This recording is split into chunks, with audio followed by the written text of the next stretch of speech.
नमस्ते दोस्तों। हकदार बदल दिए जाते हैं, किराएदार बदल दिए जाते हैं। ये दुनिया है साहब, यहाँ मन्नत पूरी ना हो तो भगवान बदल दिए जाते हैं।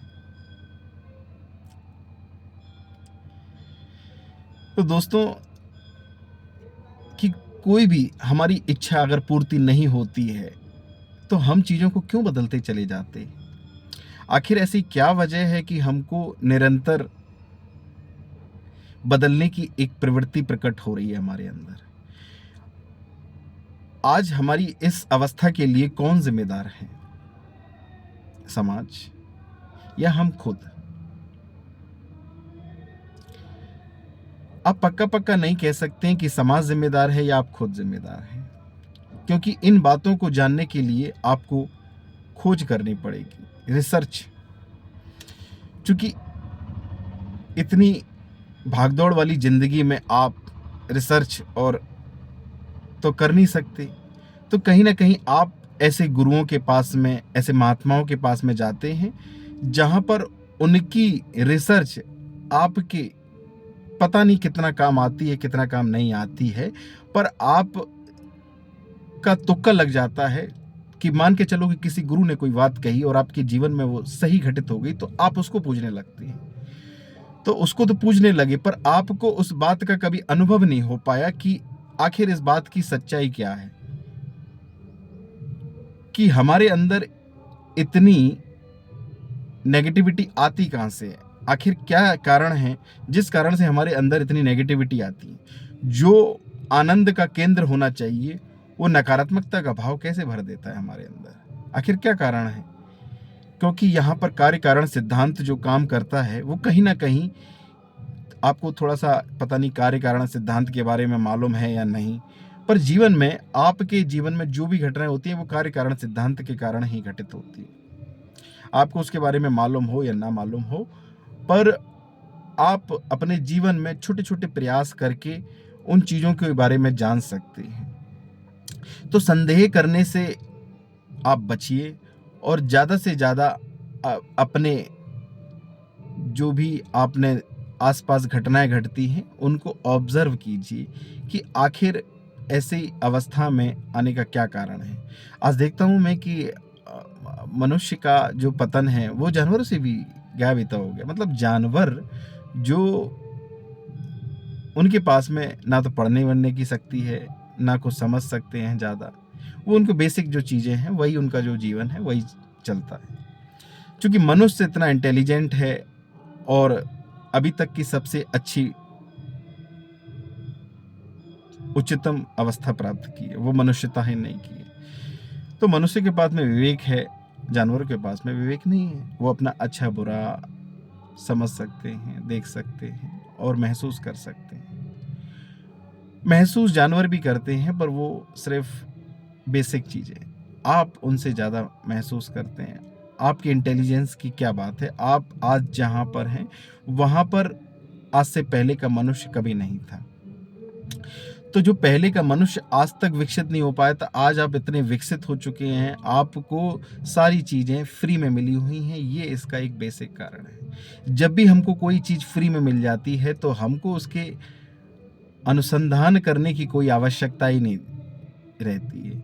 याद कीजिए कि आज भी हम अगर हड़प्पा संस्कृति या उससे पहले की संस्कृतियों में होते तो कैसी अवस्थाओं में होती? फिर हमको बोलते कि भैया फ्लिपकार्ट, अमेज़न जैसी सुविधाएं यहाँ उपलब्ध नहीं है। क्या कारण है कि उस समय अगर आप होते तो कैसे अनुभव करते? तो इतना एवोल्यूशन जो हुआ है वो कहीं ना कहीं आपके विकास के लिए हुआ था, और वो विकास आज आपके लिए इतना खतरा उत्पन्न कर रहा है कि आज आप बेसिक, आपकी जो रिलेशनशिप हैं, आपकी जो मनी है, आपकी जो नॉलेज है, वो इतनी कम हो गई है कि आप अपने आप को असहाय महसूस करते हैं। आखिर क्या कारण है? तो मैं आपसे कहता हूँ कि छोटी छोटी चीज़ों से शुरुआत कीजिए। कहीं ना कहीं, जैसे पहले कहते थे ना कि वेदों की ओर लौटिए, मैं कहता हूँ कि आप अपने ओर लौटिए।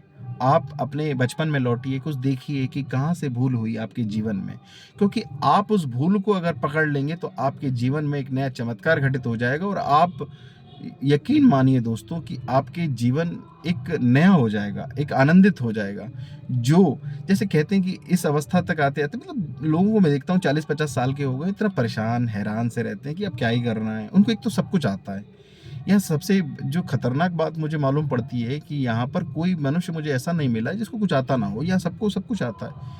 ये बहुत खतरनाक बात है कि हमको सब कुछ, वरना ज्ञानियों ने तो ये कहा है मित्रों कि उनको कुछ भी पता नहीं चल पाया इस संसार में। और यहाँ मैं एक जन सामान्य व्यक्ति की अगर बात करूँ तो उसको अथाह नॉलेज है, वो सब कुछ जानता है।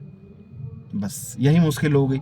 आप जब भी सब कुछ जानते हैं तब आपको बहुत दिक्कतों का सामना करना पड़ जाता है। तो आप देखिए कि कहाँ पर ऐसी भूल हो रही है आपसे, क्योंकि कोई मनुष्य अपने जीवन में इतना ज़्यादा नहीं जान सकता है, और जान भी सकता है तो जस्ट इन्फॉर्मेशन, उसको वो ऐसा प्रमाण होने लगता है उसके जीवन में कि नहीं वो सब कुछ ज्ञाता हो गया है।